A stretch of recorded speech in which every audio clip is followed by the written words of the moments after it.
안녕하세요. 국화 소리 카페 강창각입니다. 오늘은 천연작 뿌리 충전에 대해서 설명을 하겠습니다. 이 천연작 뿌리 충전이라는 것은 일반 대작, 다른 작에도 해당되는 문제입니다. 뿌리 활력 충전 승합의 요점을 알아보겠습니다. 일반 국화과의 뿌리의 활성기간은 5개월입니다. 뿌리는 보통 자연적으로 10개월 동안 생활을 하지만 그 활성기간은 5개월밖에 되지 않습니다. 그래서 작년 가을부터 금년 4월까지 겨울 동안, 가을과 겨울 동안 이런 부분까지 5, 6개월 동안 인공 환경 재배로 뿌리의 활성이 많이 떨어져 있습니다. 그래서 지금 4, 5월에 재발근 충전해서 새뿌리 활성기간인 10월까지 선도 높은 분지 재배를 하려는데 목적이 있는 것입니다. 그러면 모종에서부터 시작 설명을 하겠습니다. 먼저 중국쑥 삽목입니다. 내년 10월에 대작을 위해서 금년 4월 5일 중국쑥을 삽목합니다. 4월 5일이라는 것은 특별한 의미가 있는 것이 아니고 이날이 공휴일이기 때문에 우리 동호인들이 많이 이날 이용하고 있습니다. 이 모종이 자라게 되면 접목을 합니다. 이 모종이 자라서 7일, 10일쯤 돼서 중국쑥과 대국을 접목을 합니다. 이 접목하는 이유는 여러 가지가 이유가 있지만은 오늘은 중국쑥과 접목하게 되면 그렇지 않았는 것보다도 마지막 화분의 크기를 30% 더 작게 줄일 수 있기 때문입니다. 이 모종이 자라면 8월 15일부터는 화분알을 받아서 꽃망울이 맺힙니다. 그래서 이 꽃망울이 맺히지 않고 논스톱으로 자라게 하기 위해서 8월 15일 밤부터 내년 4월 30일 밤까지 전조 처리를 합니다. 그리고 5월 1일 아침에 소등을 합니다. 이렇게 8월 15일부터 전조 처리를 하면서 기릅니다. 이 모종이 자라면 적심을 합니다. 전조 처리하에서 적심을 해서 10월 20일 현재 이렇게 4분지가 되었습니다. 이 분지 모종이 자라서 이제 다륜작에 기초 정자를 하겠습니다. 12월 20일에 온실에 입실합니다. 야간 온도가 10도 이하로 떨어지면 국화는 자라지 않습니다. 그러니까 야간 온도가 10도 이하로 떨어지기 전에 온실에 입실을 해야 합니다. 만약 늦어서 야간 온도가 10도 이하에서 며칠 있어서 성장이 중단된 포기는 다시 회복하자면 한 달 이상의 시일이 소요되기 때문에 이 점 유의해야 합니다. 이렇게 해서 자란 4개의 가지가 좀 길게 되면 12월 달에 가서 세력이 강한 제1지와 제2지와 제3지는 가지가 많이 필요한 사방 옆으로 이렇게 배분을 합니다. 그리고 세력이 약한 제4지는 가지가 많이 필요하지 않는 위쪽으로 유인에 올려서 주관으로 삼습니다. 이것이 다른작의 기초 정자입니다.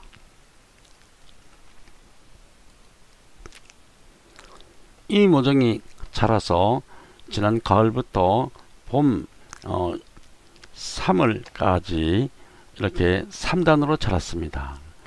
이른봄 3월 하순에 보면 킬로 화분에서 3단으로 분지 배분 되었습니다. 이때 화분을 포함해서 1m 정도 높이로 자라야 합니다. 일단 2단의 거리는 멀게 배분하고 분지 간격을 넓게 잡으면서 적심 배분해야 합니다. 가까운 거리에서 가지수를 많이 분지해도 한 가지만 쓸 수 있고 나머지 가지는 쓸 수가 없습니다. 버려야 합니다. 그렇기 때문에 대작의 분지는 거리를 멀게 하고 간격을 넓게 분지를 시작해야 합니다. 이 뿌리가 가지가 자라게 되면 4월 5일을 기준으로 해서 식목일을 기준으로 정식을 합니다. 이날도 마찬가지로 4월 5일이 공휴일이기 때문에 이날을 많이 우리 동호인들이 이용하는 것입니다. 다른 이유는 없습니다. 이때 화분으로 옮기지 않고 노지에 심었다가 가을에 정식하는 것은 200송이 정도 한계를 넘지 못합니다. 노지에서 그 이상 아무리 무성하게 자라더라도 너무 큰 것은 정식을 하면 작품에 실패를 하게 되는 것입니다. 그래서 500, 600송이는 12호 화분, 직경 36cm 화분에 정식을 합니다. 700, 800송이는 15호분, 내경 45cm에 정식을 합니다. 1000송이는 20호분, 내경 60cm 화분에 정식을 합니다. 만약 이때 쑥 접목을 하지 않고 또는 가름대를 설치하지 않았는 포기는 이보다도 훨씬 더 큰 화분이 필요로 하는 것입니다. 그래서 화분을 줄이기 위해서 중국 쑥을 접목하고 가름대를 설치하는 것입니다.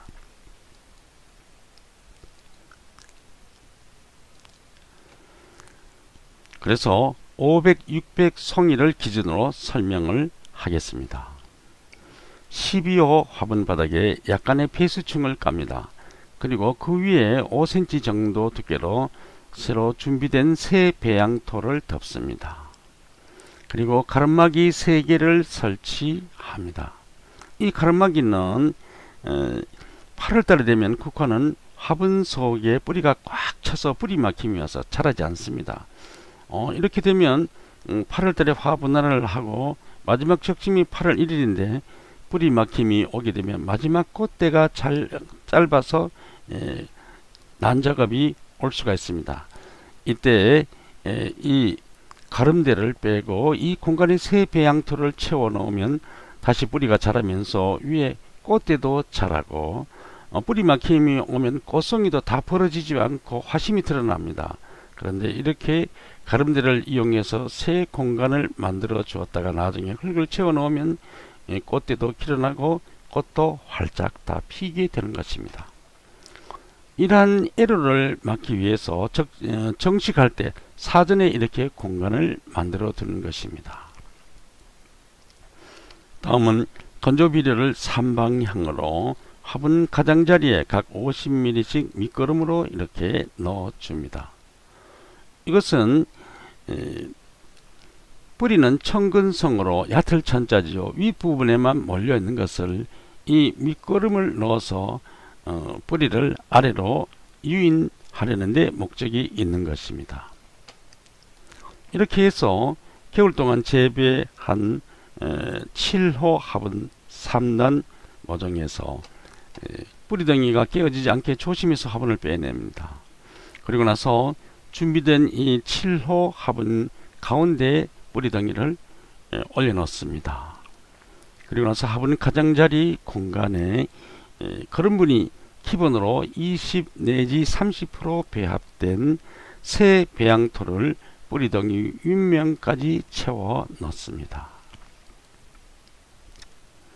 다음에는 뿌리 활력 충전 승업 작업입니다. 이건 4월달에 하죠. 이 제목이 오늘의 키포인트입니다. 이것을 하기 위해서 이때까지 처음 기초를 설명드린 것입니다. 앞에서 말했지만은 다시 리바이벌 하면 국화과 뿌리의 활성기간은 5개월입니다. 작년 가을부터 금년 4월까지 겨울 동안 비정상적인 환경으로 강제적으로 재배해 왔기 때문에 뿌리의 활성이 많이 떨어져 있습니다. 그래서 지금 4월 5월에 재발근 충전을 하여서 새 뿌리의 활성기간 10월까지 활력 넘치는 분지 재배를 하려고 합니다. 이 포기는 중국 속의 대국을 접목한 포기의 예제입니다. 접목 부분은 약하기 때문에 항상 지지대를 받치고 보호해 주어야 합니다. 4월은 수액이 활발히 오르내리고 만물이 소생하는 시기이기 때문에 뿌리가 잘 내립니다. 그래서 이때 뿌리 충전 작업을 합니다. 접목 윗부분 국화 줄기 부분에 바늘로 몇 곳 상처 자극을 줍니다. 그리고 나서 그 접목 부위에 물로 촉촉이 축입니다.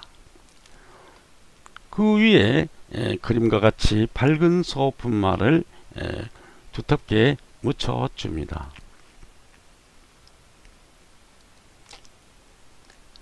다시 그 위에 강물에를 묻어 줍니다. 그리고 4주간 관리하면 그 속에서 국화 줄기 부분에서 새 뿌리가 내리게 되는 것입니다. 이러한 것은 중국 쑥과 접목하지 않았는 일반 국화 포기에도 같은 작업으로 같은 뿌리 충전 효과를 볼 수가 있습니다. 4주 후 모래를 조금 헤치고 보면 뿌리가 내렸음이 보입니다. 그 아래쪽으로 뿌리가 많이 내렸겠죠. 이때 새 뿌리에 닿지 않도록 멀리 화분 가장자리에 완전히 반려된 건조 비료를 세 곳에 웃거름으로 놓아줍니다. 다음은 그 위에 화분 언저리에서 5cm 아래까지 배양토를 채워줍니다. 이렇게 해서 5월부터는 아래의 중국쑥 뿌리와 위의 새로 나온 국화 뿌리가 협력 충전되어서 활력찬 성장에 박차를 가하게 되는 것입니다. 만약 이 포기가 아니고 다른 접목점이 높은 포기가 있다고 하면 이 포기를 정식할 때 좀 깊이 심어서 적심점을 조금 낮춥니다. 그리고 나서 앞에서와 같이 접목 부위에 밝은 소를 바르는 처리를 하고 나서 그림과 같이 원통을 일단 세웁니다. 그리고 그 속에 강모래를 깨끗한 강물을 채워서 삽목 관리를 합니다. 다음은 같은 과정이죠. 4주 후에 5월 1일입니다. 5월 1일 날은 전조 처리를 끝냅니다. 소등을 하고 원통을 제거하고 보면 접목 부분에서 뿌리가 내렸음이 이렇게 확인이 됩니다. 그러면 그 부분에 모래를 털어냅니다. 국화 줄기 부분에서 새 뿌리가 텁수룩하게 나왔음이 확인됩니다. 그러면 이 뿌리를 살짝 펼치고 거름분이 적은 새 배양토를 채워 넣습니다. 그 뿌리에서 조금 멀리 가장자리에 뿌리에 닿지 않도록 웃거름으로 반려 건조 비료를 각각 50ml씩 세 곳에 넣습니다. 이렇게 하면 신생 뿌리를 사방으로 분산시키는 작용을 하게 되는 것입니다. 만약 이때 반려가 덜 된 건조 비료를 그름으로 사용한다면 화분 속에서 반려되면서 열과 가스에 의해서 뿌리 근간까지 반려 부패시켜서 폐사하게 됩니다. 반려 건조 비료를 잘 쓰면 양약이 되지만 잘못 쓰면 극약이 됩니다. 상당히 중요한 문제입니다. 초보생들은 욕심이 많아서 이 건조 비료 때문에 실패하는 예가 많습니다. 참조 바랍니다. 다음은 이 화분 위에 화분 언저리에서 5cm 아래까지 배양토를 채웁니다. 그리고 물을 푹 관수를 해줍니다. 그럼 지금부터 밑거름과 윗거름이 밑의 쑥뿌리와 위의 국화뿌리를 이용해서 사방, 상하, 사방으로 분산시키면서 자라게 하는 것입니다. 이때부터 새 뿌리 활성 기간인 5개월을 더 충전받아서 10월까지 무성하게 분지 성장을 하게 됩니다. 5월 중순쯤 뿌리가 활착하게 되면 사진과 같이 임시 틀을 세우고 국화줄기를 예정 위치로 유인해서 고정하면서 적심하면서 재배를 계속합니다. 이런 과정에서 이 화분은 포기는 비를 맞추면 안됩니다. 특히 장마비를 맞추면 처음에는 싱싱하게 잘 자라는 것 같이 보이지만 장마가 끈 후에 보면 화분 속의 거름이 빗물에 용해되어서 화분 밖으로 모두 유출되어서 분지 성장이 둔화되는 것을 볼 수 있습니다. 이렇게 한번 둔화되는 것은 회복하기가 참 힘이 듭니다. 6월 중순부터는 예상 규격의 크기로 반구형 틀을 임시틀을 설치합니다. 그림과 같이 임시틀을 설치하고 각 부분의 꽃송이 수를 계산하면서 적심 분지를 하면서 유인 고정 재배를 합니다. 8월 1일 가름대를 빼내고 새 배양토를 채워 넣으면 이때부터 다시 자라나기 시작해서 꽃대가 길게 자랍니다. 10월 초순에 이 위에 본틀을 씌우고 꽃송이 배열을 협동 작업으로 합니다. 중요한 것은 적심 분지 일정입니다. 적심 분지 일정을 먼저 설정해 놓고 모종을 기르기 시작합니다. 마지막 적심일을 8월 1일로 결정을 합니다. 그리고 나서 뒤로 물러나면서 25일 간격으로 적심 일정을 설정해 놓고 이 일정대로 처음부터 재배를 시작합니다. 다른 작에서는 적심 일정대로 기르는 것이 제일 중요합니다.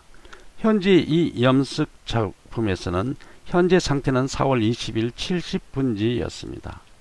5월 15일 140분지 곁눈이 움터나오고 있습니다. 6월 10일 280분지 2분지 적심 예정입니다. 이때 가지수가 몇백 개이기 때문에 자람이 힘듭니다. 그래서 3분지 욕심을 내지 말고 꽃수가 적더라도 2분지씩 예정을 해야 됩니다. 7월 5일 560분지 2분지 적심 예정입니다. 8월 1일 1120분지 마지막 꽃송이의 예정 수입니다. 이렇게 사전에 적심 일정을 정해 놓고 기르기 시작해야 좋은 작품이 나올 수가 있습니다. 오늘의 강의는 여기까지입니다. 지금까지 국화소리카페 강창학이었습니다.